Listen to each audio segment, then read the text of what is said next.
हाय। हाय। क्या कर रही हो? कुछ नहीं। कुछ नहीं कर रही हो तो चलो एक सवाल पूछ रही हो, उसका जवाब दो।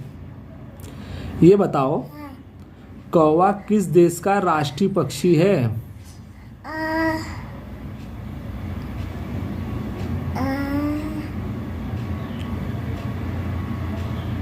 भूटान। सही जवाब। कौवा भूटान देश का राष्ट्रीय पक्षी है। बहुत सही।